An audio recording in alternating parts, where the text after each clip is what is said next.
Think you know everything about corporate governance? Most people think they do. But today, we're putting that to the test.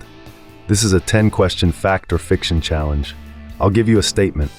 You decide, is it fact or fiction? Keep track of your score. No Googling. Some of these trip up even professionals. Let's begin. Question 1. Corporate governance began in the 20th century after major stock market crashes.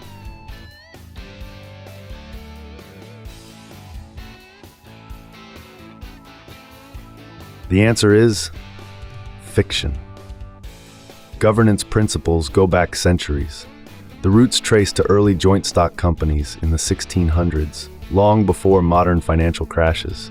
Yes, crises like 1929 and 2008 strengthened governance frameworks, but governance didn't begin there. It began when ownership separated from control, when investors needed oversight over managers. Governance was born from trust and the fear of losing it. Question 2.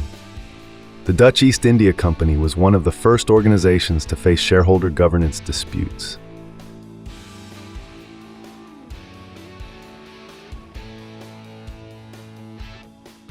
The answer is fact. Founded in 1602, the Dutch East India Company issued tradable shares to the public. Soon after, shareholders began demanding transparency.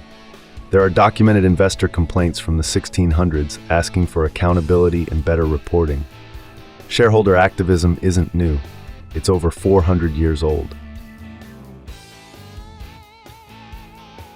Question 3. Corporate governance was originally designed to protect employees.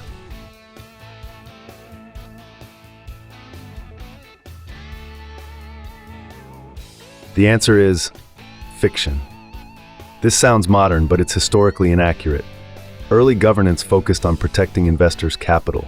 The key issue was the agency problem, ensuring managers didn't misuse shareholder funds. Employee protections developed later through labor law and regulation. Governance began as capital protection, not workforce protection. Question 4. The term corporate governance became widely used only in the 1980s and 1990s.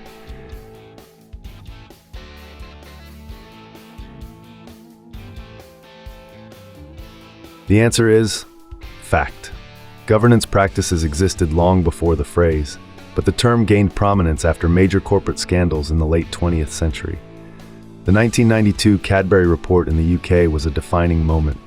It formalized expectations around board independence, accountability, and reporting. Modern governance language is recent. Its foundations are not. Question 5. Corporate governance frameworks were originally identical across countries.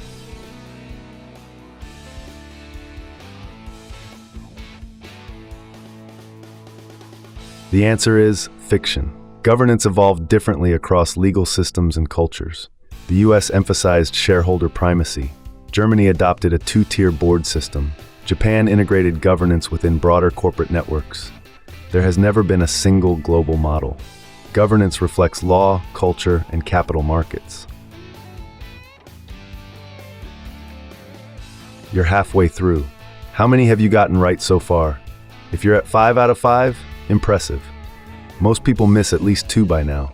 The next ones get trickier. Let's continue. Question 6. The concept of a board of directors was first developed by family-owned businesses.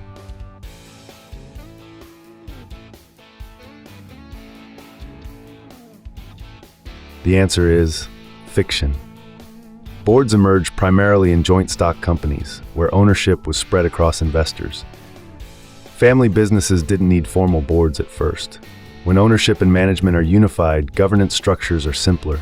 Boards developed to oversee professional managers, not family leadership. Boards were a response to dispersed ownership. Question 7. Corporate governance applies mainly to publicly traded corporations, not private ones.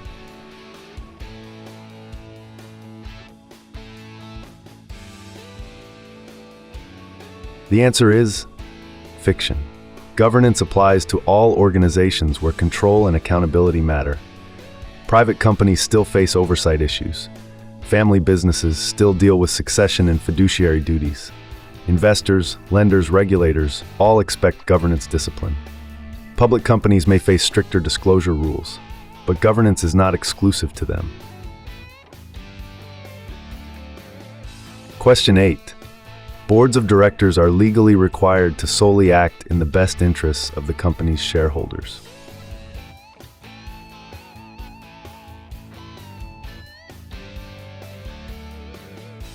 The answer is fiction in many jurisdictions. Traditionally, boards owed fiduciary duties to the company itself, not just shareholders. Modern governance increasingly recognizes broader stakeholder considerations. Depending on jurisdiction, directors must consider the long-term interests of the company, employees, creditors, community impact. Governance has evolved beyond pure shareholder primacy. Question 9. Corporate governance is mainly concerned with internal company processes, not corporate ethics or social responsibility.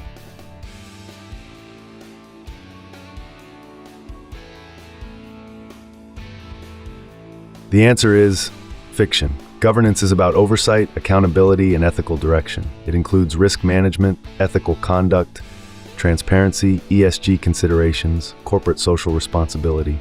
Governance is not just internal mechanics. It defines how power is exercised responsibly. Question 10. This is the final question, and it surprises many professionals. Corporate governance is ultimately about managing power, not just compliance.